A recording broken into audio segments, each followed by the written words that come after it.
अध्यक्ष महोदय, शून्यकाल में कल रात्रि 12 बजे नीरा मैडम और मंगल कालिंद्रा का झगड़ा हो गया। एक दिन राजा साहब और हमारी गाड़ी का टक्कर हो जाता, इतना रफ्तार में आए, बोले कि नहीं राजा साहब को तो शून्यकाल डालने नहीं देंगे, इनसे पहले हम जाएंगे। अध्यक्ष महोदय, ये कोई मजाक नहीं कह रहे, 12 बजे रात को आते हैं शून्यकाल डालने के लिए और अफसर ने मजाक बना के रख दिया है, जवाब नहीं देंगे। ये सवाल जनता का है, जिस जनता के टैक्स से पैसे से वोट पहनते हैं, जिस जनता के टैक्स से पहनते वोट पहनते हैं, कोट पहनते हैं, उस जनता का सवाल है और जनता का सवाल का उत्तर नहीं देते अफसर। जो ईमानदार है उनको यहाँ से जोहार है, लेकिन जिन्होंने जब अपनी जिम्मेदारी का निर्वहन नहीं किया है उन पर कार्रवाई करिए। अध्यक्ष महोदय, धन्यवाद। अध्यक्ष महोदय, कटौती प्रस्ताव के पक्ष में मेरा सवाल बजट बनाने की प्रक्रिया पर है। जब विभागों ने 13,400 करोड़ रुपए का मांग किया है तो फिर मात्र 7,721 करोड़ का बजट क्यों लाया गया?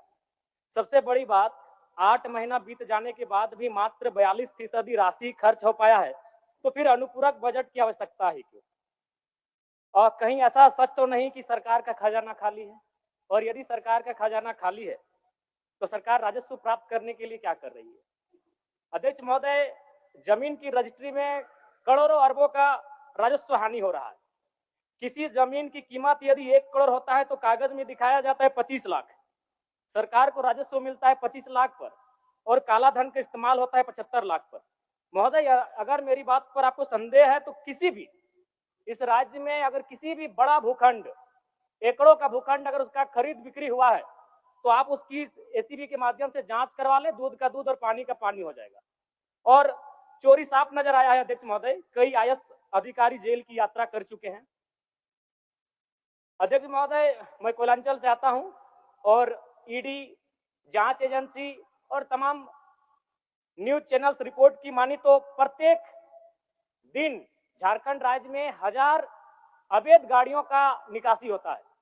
यदि एक कोयले की गाड़ी में 50 टन कोयला मान ले और 1 टन का मूल्य अगर 5,000 रुपए मान लें तो 25 करोड़ रुपए एक दिन का होता है।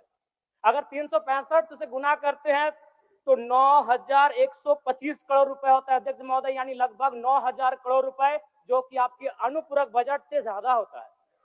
यानी कोयलांचल से इतनी अवैध मात्रा में कोयला का कारोबार हो रहा है, अगर उस पर सरकार नियंत्रण कर ले तो आपका एक अनुपूरक बजट के बराबर वो राशि होती है, वो राजस्व आपको फायदा होगा। अध्यक्ष महोदय, अगर बालू की बात करें तो वो तो सरेआम है, सब अपनी आंखों से देखते हैं।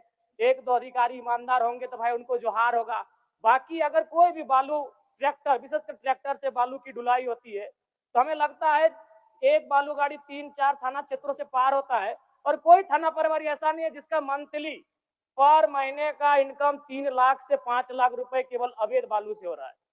अतः सरकार को, मैं मानता हूं कि सरकार का खजाना खाली है, तो खाली है तो इस प्रकार अगर लूट की छूट होगी, जो सरकार के खजाना में आना चाहिए था वो थाना प्रभारी के जेब में जाएगा, वो पदाधिकारियों की जेब में जाएगा।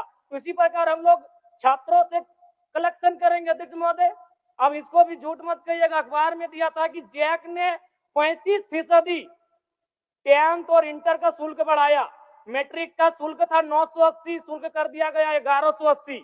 इंटर का शुल्क था 1100, शुल्क कर दिया गया 1400। मैं तो सबसे पहले कहूंगा कि जो शुल्क पुराना था अविलंब शुल्क बढ़ोतरी पर रोक लगाया जाए। अध्यक्ष महोदय, आज छात्रवृत्ति नहीं मिला है छात्रों को। आज राज्य सरकार और केंद्र पक्ष वाले यानी विपक्ष वाले एक दूसरे पे दोषारोपण कर रहे हैं। इस दोषारोपण के बीच इस राज्य का भविष्य क्यों उलझेगा? अध्यक्ष महोदय, आज 2 वर्षों से छात्रवृत्ति नहीं मिल पाई है, इसका निराकरण होना चाहिए। और बिल्कुल बड़े शर्म और दुर्भाग्य की बात है कि जिस राज्य का युवा, जिस राज्य का भविष्य स्कॉलरशिप नहीं मिलने से परेशान है, हताश है, उस राज्य के विधायक 4 करोड़ 32 लाख के आवास में रहेंगे। ये कितना बड़ा दुर्भाग्य की बात है।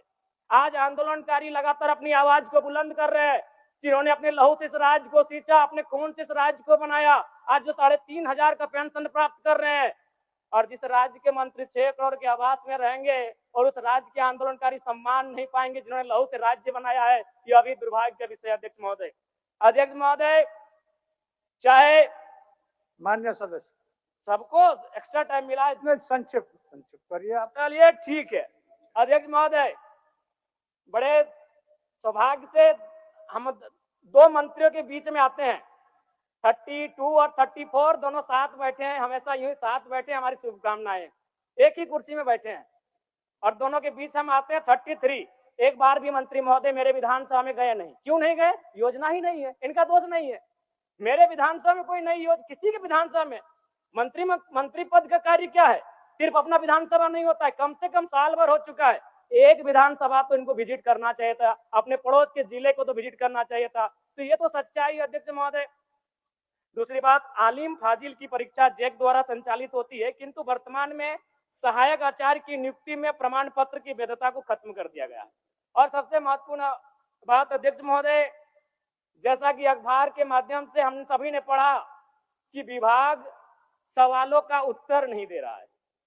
अध्यक्ष महोदय, शून्यकाल में कल रात्रि 12 बजे नीरा मैडम और मंगल कालिंद्रा का झगड़ा हो गया। एक दिन राजा साहब और हमारी गाड़ी का टक्कर हो जाता, इतना रफ्तार में आए, बोले कि राजा साहब को तो शून्यकाल डालने नहीं देंगे, इनसे पहले हम जाएंगे। अध्यक्ष महोदय, ये कोई मजाक नहीं कह रहे। 12 बजे रात को आते हैं शून्यकाल डालने के लिए और अफसर ने मजाक बना के रख दिया है, जवाब नहीं देंगे। ये सवाल जनता का है, जिस जनता के टैक्स से पैसे से ये सूट पहनते हैं, जिस जनता के टैक्स से पहनते से ये वोट पहनते हैं, कोट पहनते हैं, उस जनता का सवाल है। और जनता का सवाल का उत्तर नहीं देते अफसर। जो ईमानदार है उनको यहाँ से जोहार है, लेकिन जिन्होंने जब अपनी जिम्मेदारी का निर्वहन नहीं किया है उन पर कार्रवाई करिए। अध्यक्ष महोदय, 12 बजे रात को हम लोग सवाल डालते हैं। चलिए मान्य सदस्य। अध्यक्ष महोदय, अंतिम में कंक्लूड कर रहे हैं। कंक्लूड कर रहे हैं। समीर कुमार महंती, चलिए आपका समय समाप्त। समीर कुमार।